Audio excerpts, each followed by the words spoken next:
Funding for the Hinckley Report is made possible in part by Merit Medical and by contributions to PBS Utah from viewers like you. Thank you. Tonight on the Hinckley Report, as final votes are counted, our experts weigh in on who won and why. What does turnout in the state and across the nation tell us about the motivations and priorities of voters? And as leadership in the Trump administration begins to take shape, which Utahns may have a prominent role?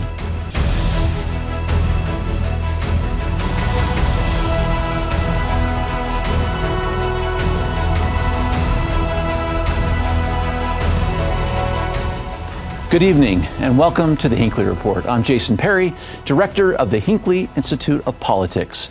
Covering the week, we have Republican Senator Mike McKell, Assistant Majority Whip representing Utah County in the state Senate. Democratic Senator Jen Plumb, Assistant Minority Whip representing Salt Lake City in the state Senate. And Daniel Woodruff, reporter with KSL 5 News. Thank you so much for being with us. We're starting to get the final look at the numbers coming in from the elections. You know, we'll have the final numbers soon, but I want to talk about what happened on the national level, but mostly I want to get to what's happening in the state of Utah, because we're starting to see those numbers more clearly. Of course, we know Donald Trump won the Electoral College and the popular vote around the country, but let's talk about where he leads in Utah first with you, Senator McKell. Trump leads with 59%, Kamala Harris at 38%. Now, these are fairly consistent numbers with what we have seen those parties do in the state of Utah. Yeah, and I do think one thing that is interesting is he has gone up over the last 4 years. His numbers 4 years ago were a little bit lower. He has gone up. I think he performed very well in the state of Utah. I think that's something that we expected to see. We expected to see Donald Trump win, and he did. He's got a lot of strong support here in the state of Utah. Obviously, we have a lot of Republicans in the state of Utah, so it wasn't a surprise to me or anybody else that he did perform as well as he did. Mm-hmm. But Senator Plumb, what's interesting is Republicans they gained in all the counties in Utah, except, this is from 2020, except for two, Utah County and Washington County, two counties that took a little bit of a step to the left, not to the right. Interesting, isn't it? And these aren't necessarily things I think any of us would have predicted, although I suppose folks real close on the ground might have. But I think it is indicative of some population shifts that are happening, as well as, you know, who's moving in, who's moving out. And some shifts, too, in what priorities are. And I think, you know, from the spaces I exist, everywhere I travel around the state, I visit a lot of the different counties, I do hear more folks that are perhaps either becoming more centrist or more in line with the ideals that I've kind of accustomed myself to be. So I think Utah's in an interesting period. And for me, the conversations just need to keep happening. The polarity doesn't help any of us. Yeah. The conversations need to just keep happening. Yeah, Daniel, some of this gets to sort of the priorities of the voters, where what people thought was most important versus maybe what was messaged a little bit as being most important. I want to show a graphic, and you give some thoughts about this, particularly given the interviews that you've done. You talked to people all over the state of Utah. Put through the Utah lens these national priorities. I just want to mention them really quickly here. The top 5 priorities as listed by Republicans were the economy, immigration, terrorism, national security, crime, and taxes, as opposed to the Democrats, which was, this is at least on the national stage, democracy, the Supreme Court, abortion, healthcare, education. One thing that's interesting about this to me is there is no overlap. There's no one item that is the same on both those lists. Talk about that. And I think we heard over and over, especially the Republican concerns of the economy and immigration. They pushed those so hard. And I'm speaking after the votes have been cast, so much of the reaction I've seen and heard from is voters saying they felt like their economic concerns had not been heard by the Biden administration, and they were looking for change in the Trump administration. And I'm not at all surprised that economy and immigration were the top 2 for Republicans. But on the Democratic side, you heard so much talk about January 6th, about President Trump. Is he going to accept the results of the election? Are we going to have another event like what we saw at the Capitol? And so I think those concerns were there, but ultimately I think the economy and immigration won the day in this race in a big way. Go ahead, Senator. Well, and I absolutely agree with that. As I've met with constituents across the state, especially in my district, the economy was an issue that, look, the stock market has done great. The businesses have done great, but people still feel the impact at the grocery store. They feel that when they're buying their groceries. They felt the impact of inflation. Real people on the ground had real impact. And you look at the issue with immigration. This is an issue where there's just been a failure in Washington, D.C. to fix that issue. And unfortunately for the Democrats, President Biden was in the White House. And that's an issue. It's been a very contentious issue, but a lot of blame goes to the top. And that immigration issue, and I really feel like that inflation really had a huge impact on the election. And can I say, too, there was some interesting reporting from NBC News showing certain counties in the United States that swung right, and they were all counties that had tremendous impact from the housing crisis. Housing costs had gone up exponentially in those counties, and people in those counties wanting to afford a home felt like the only way to have any hope was to vote red. And so it's just interesting to see the different types, too, of economic concerns, not just what we're paying for at the grocery store, but can our kids afford a house? Can I afford a house? Things like that really showed up in the polls and in very certain areas that swung in the direction of former President Trump. But it is interesting if you look at those priorities and then therefore, where the voters are going to vote.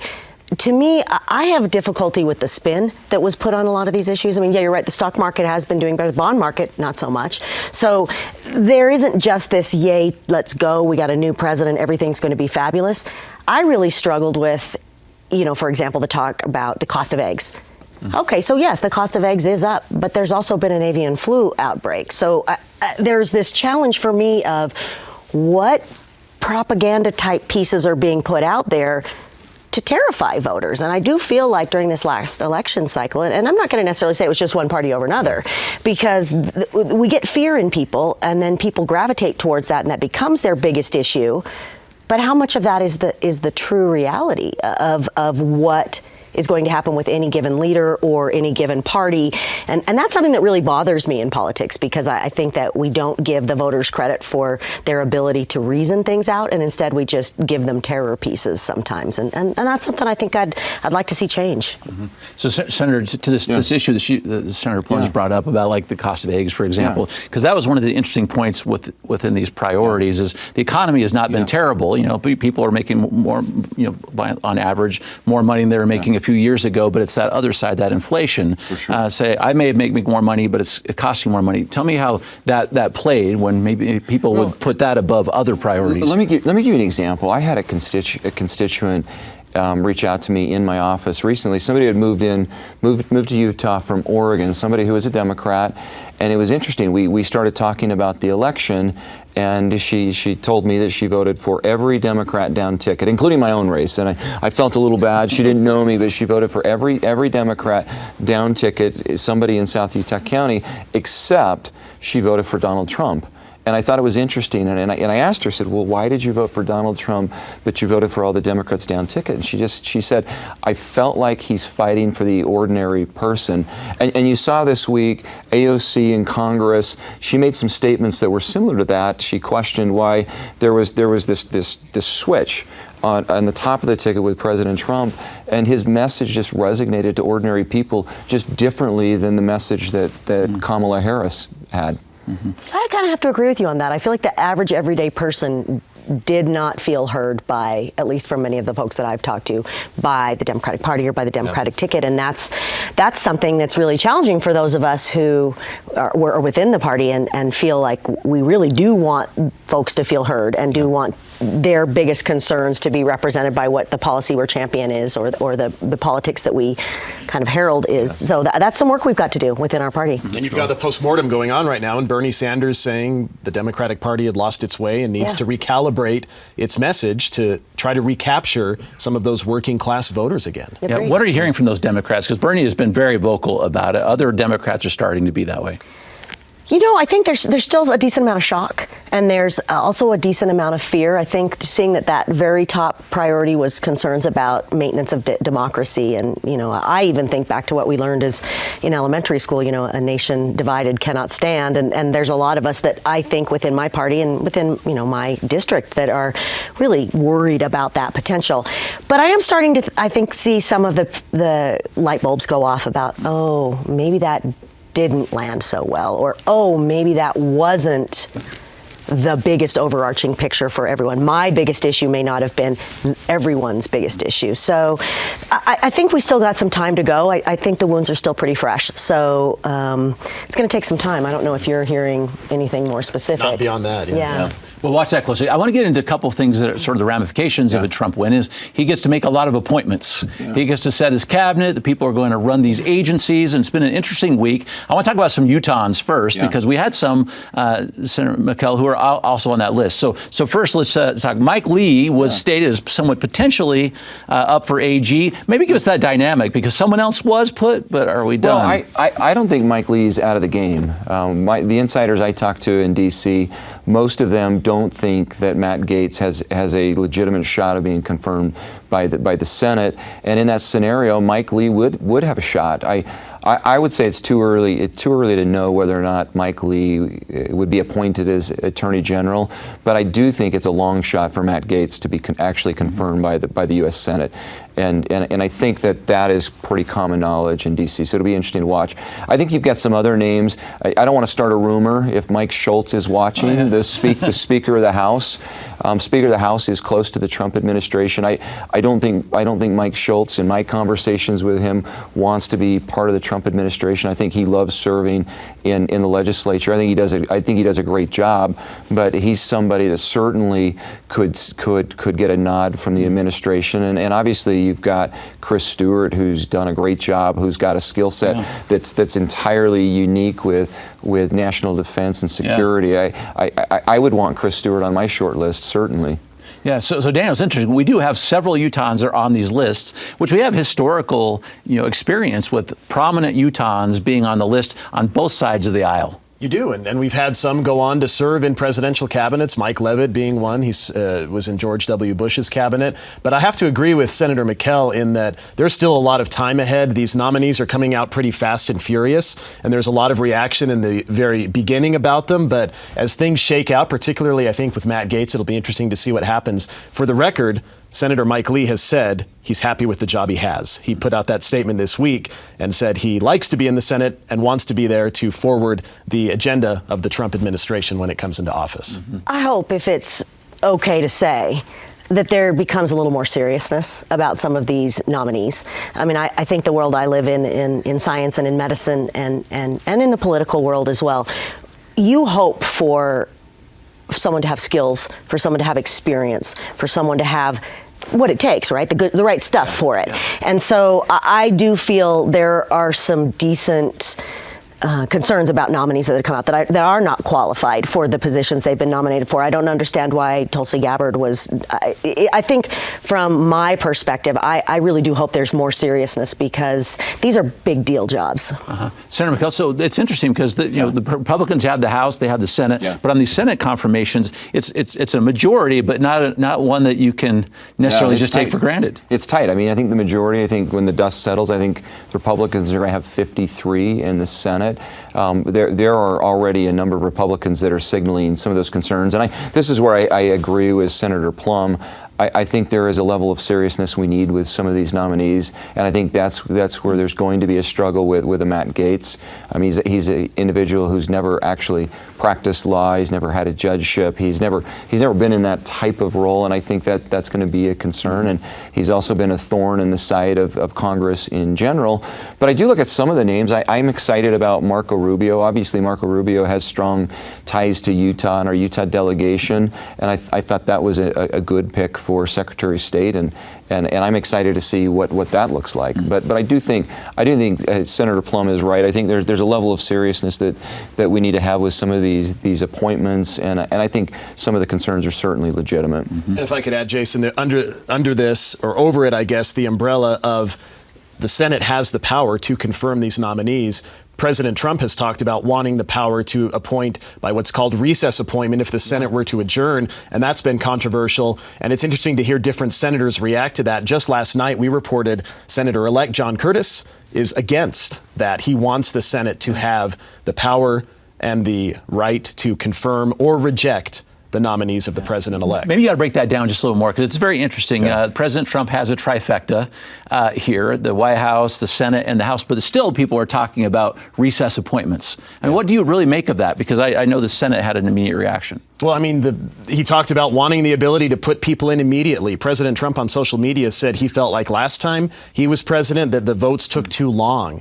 But that is a constitutional part of our republic, is to have the Senate confirm. However, it is also a constitutional tool to allow the Senate to adjourn, and the president can make these appointments in absence of that. But again, certain senators, including our own Senator-elect John Curtis, certain senators have pushed back against that, saying they want the right to say yay or nay to President Trump's nominees. Well, and back to the Democrats being most concerned about democracy.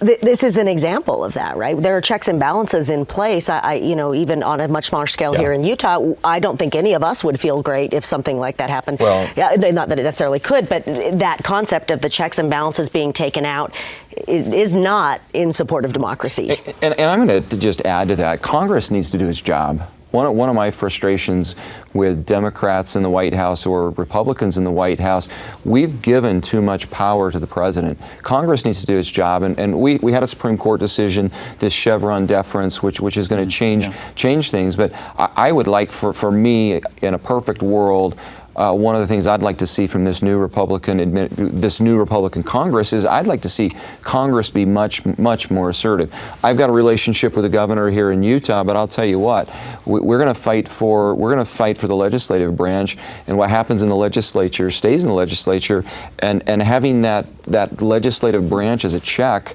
especially in a scenario where we have all three branches. I think it's incredibly important, and I don't think you can understate the necessity of having those appropriate checks and balances with Congress and the executive branch. One of the checks we have also is the vote of the people. And so, Senator Plummer, I want to talk about this for just a moment. Turnout as it relates to the state of Utah. Nationwide, seems like we may be getting near record turnouts, but it was not the case necessarily in Utah.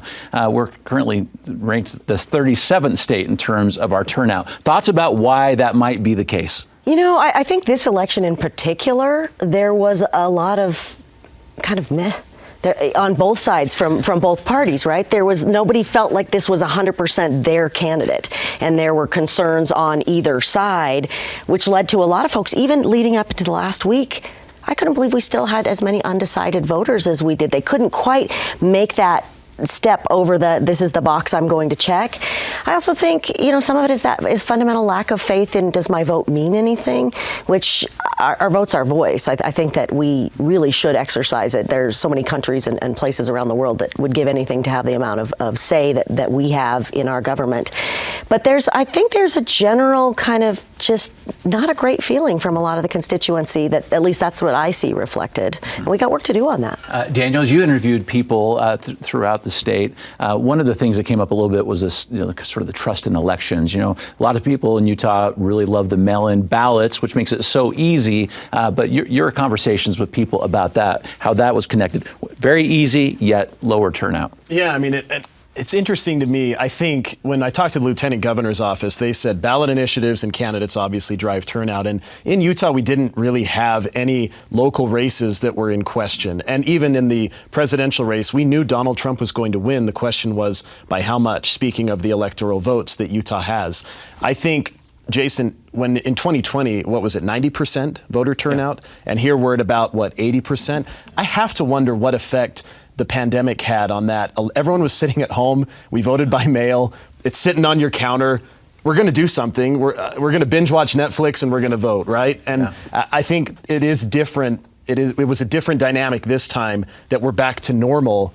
And we didn't have quite that turnout. But remember, back then, we were in the throes of the COVID-19 pandemic. It's true. And a couple of things that gets to this next point. Also, we went through some redistricting since then, which changed the boundaries a little bit, which gets to another point, which is interesting. The Kempsey Gardner Policy Institute this week issued some projections about the state of Utah, and they are saying by the 2030 census, we may have enough people to get a 5th congressional seat. I think that's exciting news, and I think it's going to happen. I mean, for me, for for the state. I just think it's exciting. We need to do everything we can to make sure that that happens. I know in the past, if those numbers are tight, we need to make sure we count our folks that are serving abroad. We need to count our missionaries that are serving abroad. But I think as a state, that's exciting news. I think it's going to happen. I think it's going to be interesting too with what happens with the redistricting. Jen Plum right? for Congress. Oh, are we ready? No, 2030? No, the Pugs are staying in Utah. We're happy here. All right. But I think with the redistricting kind of things that may come up as well with the most recent kind of Supreme Court decisions and whatnot, I'm kind of excited about that potential as well. If maybe some folks who feel like their voice is not as represented by our federal delegation, we might have an opportunity. Well, one more interesting point to where the numbers are coming from. We're growing quickly as a state, but according to the U.S. Census Bureau, many of those people are coming from places like California. Yeah. How is that going to change the political landscape for the state when we have so many people from places like California coming in? Can I just jump in on that? I've had a lot of opportunity to talk to a lot of the folks coming from California. And down in Washington County, I get a lot. In South Utah County, I represent Woodland Hills. We had a lot up there. Some of the most conservative folks that I have met with, some of the most conservative constituents I've met with, are some of the folks coming from California. Ironically, there are a number of people in California that are fed up with California politics. They're conservative. They're looking for a community. And I know there's this dynamic to pick on the folks from California, but I kind of see the opposite. A lot of these folks are very, very conservative. Most of them, most if not a high percentage, vote Republican. Mm-hmm. I've had a similar experience, and I went to UCLA. This was a couple decades ago, but yeah, Orange County is Orange County. When people say, "Oh, people are moving here from Orange County," I think, "Oh, that's not making things more blue." That's definitely, I agree with you, a more conservative group. Daniel? Agreed. From what I've heard. Yeah. It's been interesting. I think that the data still needs to be put together on that. But yeah, it is interesting seeing the dynamic that some of these outsiders from different states bring to the state of Utah when they move here. Because there is going to be an interesting generational thing that happens, right? Like Utah's population, we've had a lot of youth. And that means as the youth grow, that there may be some shifting waves and tides there. But you see in Washington County, a lot of folks move from California to Washington County. That's an area where there is a lot of growth from folks from California. If you look at the numbers in Washington County, arguably it's as far as larger counties in the state of Utah, it's arguably the most conservative at this point. They vote very, very conservative in Washington County. Let's get a couple races really quickly. Daniel, let's start with you. Governor Cox going to win his race, 56%. Brian King at 30%. But as of right now, Phil Lyman is at 9%. Break down that race a little bit, some of those dynamics. I'm not surprised with the turnout for Phil Lyman. That was pretty much what I had been hearing, was maybe 9-10%. And certainly those votes would have probably all, if not most, gone to Cox in that race, right? And so Governor Cox won with a very wide margin, but certainly it would have been wider had this write-in campaign not been in play. Well, talk about how this broke out, because it looks like as of right now, about 127,000 write-in votes. What does this say? Maybe it says about some of the rural parts of the state. You can just break this down for us. Or what does it say about maybe the Republican Party? Does it say something about Governor Cox? Just tell us what this story is telling us. I think in the end, I think Republicans are ready to move on. I think that number at 56% was large. Obviously, Phil Lyman had a much larger percentage in the primary of Republicans. He had a much bigger pool of supporters. That number has dropped significantly. To me, yes, there are folks that want to see something different, that were supportive of Phil Lyman, but his numbers dropped significantly. Every day I meet Republicans that are moving on. They want to move forward, and I think that's what the numbers say to me. Mm-hmm. Well, and if I may, I hope that Governor Cox receives a message that there are some folks that would like him to perhaps hear them better and adjust to some of the concerns that they have. And, I honestly wondered if this kind of fracture would not help Representative King, Brian King, who would make a great governor. But it didn't. His numbers, like we were talking about, almost exactly where they've been. But I do think it's an indication if you have a leader, if you have a governor who's got some significant issues coming from both right and left, Democrat and Republican, there may be some adjustments you need to do, and you may need to look at what your strategies have been of feeling or having your constituents feel like you're actually representing them. And I'm hopeful that there will be some work within his administration, because there's work to be done. Can we talk about our House and Senate for a second? Some races that you're watching. We still have a couple that are very close. Anyone just fire away at one of the races you're watching. Well, I think the Rosemary Lesser race in Ogden, Yes. she's the incumbent Democrat, and the Republican Jill Kofod, I believe as we say this, is up by a couple hundred votes. Never say your vote doesn't count, especially in these local races. They can make the difference, and there are a few others, Jason, too, that are by very, very slim margins hanging on in a couple House races. Mm-hmm. But I would say in the state Senate, and this is something that Senator Plum would be seeing as well, and none of the state Senate races were really that interesting in the end. There was a little bit of concern with Senator Weiler, and he performed well. There was a little bit of concern with Wayne Harper, but in the end, Todd Weiler won with pretty substantial margins. Wayne Harper won with pretty substantial margins, and there was no really big race that was contested. That there were no surprises in the state Senate. It was interesting to see in both of those races. You mentioned the kind of emergence of the independent candidates, and there was a big push that the independents can do it, the independents can do it, and yet again we saw the same result. No. Yeah. Really quickly, particularly for the two of you, and then while you're watching, Daniel. So I want to get the direction from your parties for this legislative session, because you two just won elections. Yes. All right. Hey, can we do this on the show? Actually, I did not win, but I won. Because I get to be an assistant whip. You're assistant whip. It was. Come on. Yeah, we got to do our awkward right here. Assistant majority whips. Both of your last 30 seconds between the two of you. Where are we headed in the parties for this session? I think from the Republican perspective, we're going to look at a lot of federalism issues. We've got a Republican president. We've got a Republican Congress. I think states' rights are going to be incredibly important, and we're going to do everything we can to fight for states' rights in Utah. Okay.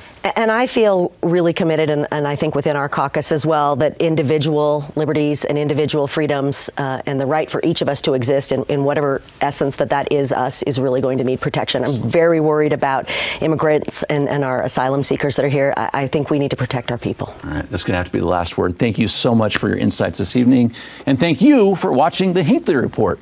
The show is also available as a podcast on pbsutah.org, YouTube, or wherever you get your podcasts. Thank you for being with us. We'll see you next week. Funding for the Hinckley Report is made possible in part by Merit Medical and by contributions to PBS Utah from viewers like you. Thank you.